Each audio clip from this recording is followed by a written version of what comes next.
Hello and welcome back. We're here to talk about the Lexington Stakes at Keeneland. It's this Saturday, and I believe it's the last points race on the Derby Trail, although I'm not sure any of these horses will be in the Kentucky Derby. Maybe the Preakness or Belmont, we'll see. Let's start talking about Corona de Oro, the rail horse. Alright, number one, Corona de Oro. He broke his maiden by 4.5 lengths at Fairgrounds on March 7. Unfortunately, I don't have the clip up here of that win, but I thought he did it nicely, and it was an improvement over his sprint races earlier. And off that maiden win, I have to think he's a contender in this race. The problem with some of these main contenders into Lexington is that they're coming off a maiden win, they're coming off an allowance win, and we're going to talk about who's coming off an allowance win that I like in this race. But that's the problem. A lot of these horses are unproven. But again, I have to think that he's a contender off that March 7 race. And we'll just go down to Exhibition Only, number two. Number two, Exhibition Only. This might be a horse that needs the lead. You see, in his maiden win on February 5, he set the pace the entire way. And then in the Gotham Stakes, when he didn't get the lead, he was fourth by 10 lengths. And I don't think he'll get an easy lead in this race, not with Corona de Oro and a zoom on the outside. So I'm just going to skip Exhibition Only. Number three, Decisive Win. Another speed horse that Exhibition Only would need to deal with. And this one set the pace in his maiden race before fading to fourth by 7 lengths on March 7 at Santa Anita. And it's interesting that they still bring him over here to the Lexington Stakes at a mile 1/16th. Does Doug O'Neill see something that we can't see on paper? It's possible. But my instinct is to just pass on him and see how he does, while knowing that sometimes Doug O'Neill brings horses that don't look great on paper, but somehow they perform. So Decisive Win, not for me. I understand if you want to take a shot on him, just on the fact that he's here, because why is he here after finishing fourth in a maiden race? Number four, Enforced Agenda.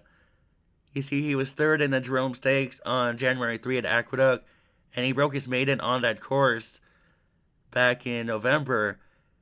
And there's a familiar name there, Audenho. And I don't know what to make of Enforced Agenda. He hasn't run since January 3. He does have 4 works since then.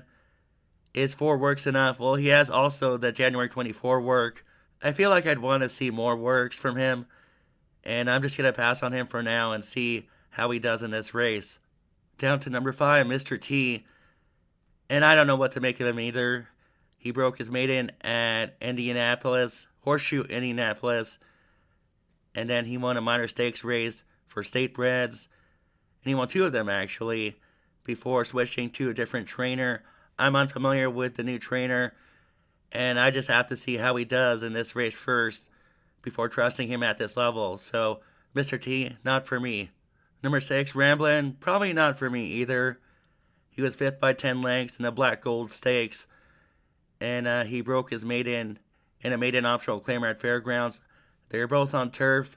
We only see one dirt race, and it was not a good race, but it was back when he was a 2-year-old. I still need to see how he does on dirt as a 3-year-old, and we'll just have to skip him. I'll have to skip him.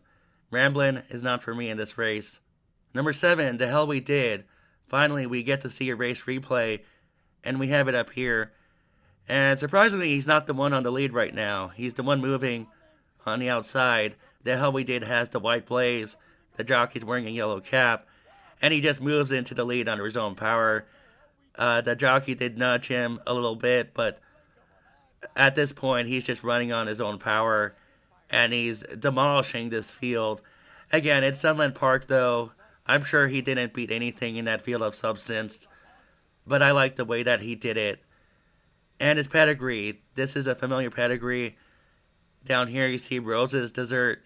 And Rose's Dessert is also the dam of Senior Buscador. Senior Buscador won over $12 million. If you've been following racing the past few years, he should sound familiar. He was a router. And that gives me some confidence that this horse would want to route, even though he's only been up to 6 furlongs. The pedigree says he could route. Authentics on top.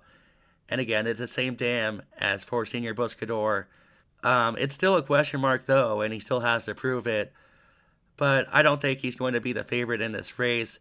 There's a Brad Cox horse coming off a nice win at Colonial Downs. He might be the favorite.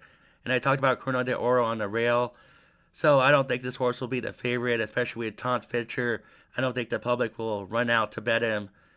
I think he has a good chance in this race. I'm going to make him my top choice. But I admit, it's a bit of a guess without seeing him route first. I'm basing my prediction on whether he can route or not on the pedigree, and that's still a guess.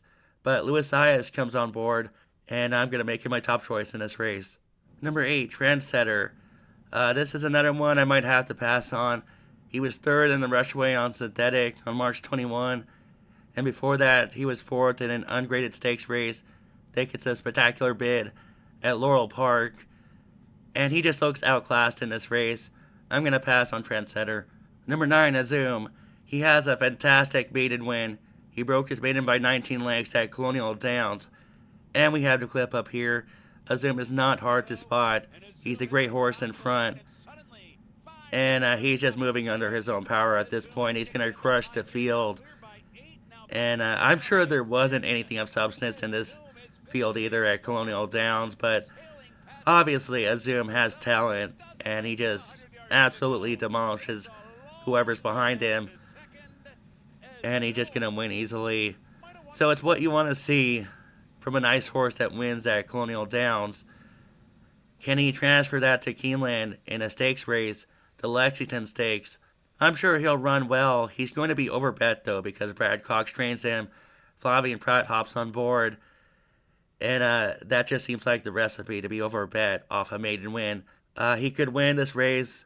I'm going to rank him in my top 4, but I'm not going to rank him on top because, again, I think he'll be overbet off the maiden win, even though he is a contender in this race. All right, we have number 10, Confessional, another Brad Cox trainee, and he was third in the Virginia Derby. We're going to take a look right now. He's not hard to spot either. He's the gray horse, and the jockey's wearing red on the outside. And he's making a mild move here. I don't think he ran that badly. He's right next to Butane right now. And he's going to eventually pick up third. Yeah, he's still moving. He does get outrun by the 2 horse on the outside, but I thought it was a nice effort. And he's another horse that the public will like because Brad Cox trains. I read Ortiz is on board. And maybe I do have to respect him because he has that experience in a stakes race. Well, he's been in 2 stakes races. The other one was the Sam F. Davis Stakes where he faded to 7th. But the Virginia Derby was an improvement. And I'll have to rank him in my top 4 just based on the Virginia Derby effort. He did get outrun by Grittiness, who is a horse that I don't like. That's a maiden. Still, I thought it was a good effort. I did rounds out the field. He's number 11. And he was second in an optional claimer at Colonial Downs on March 12. And before that, he was 7th in the Leonardo Stakes, 7th in the Remsen Stakes. And I just can't take him. I'm going to skip I did. He's probably outclassed. And if he uses his speed, he might get caught dueling with other horses with speed in this race. I did. Not for me in this race. And that's the field. Let's round it up. Like I said, the Hell We Did is my top choice in the Lexington Stakes. He's not going to be the favorite. I explained this before. There's 2 Brad Cox horses in this race, and there's also Corona de Oro on the inside. It's a bit of a guess with the Hell We Did because he hasn't routed before, but I explained his pedigree. He's a half-brother to Senior Buscador, the router, and Authentic on top. That's fine. I think he'll route just fine. It's just a matter of whether or not he handles the rise to this class level, and he does have a 93 on Breeze, and I think that's competitive in this race. So the Hell We Did is my top choice in this race. But Corona de Oro is also a contender, and he might get overlooked because Dallas Stewart trains him, and the public doesn't run out to bet Dallas Stewart either. And also, his speed figure of 91, a little bit lower, but still competitive in this race. And also the 2 Brad Cox horses, their names Azum and Confessional. I think you have to take them seriously. Maybe Confessional would get the preference because he did run in a stakes race. He ran 3rd in the Virginia Derby. and then Azum comes off that big maiden win at Colonial Downs. Those are my top four for the Lexington Stakes at Keeneland this week, and I'll try to be back soon with another Derby Trail related video.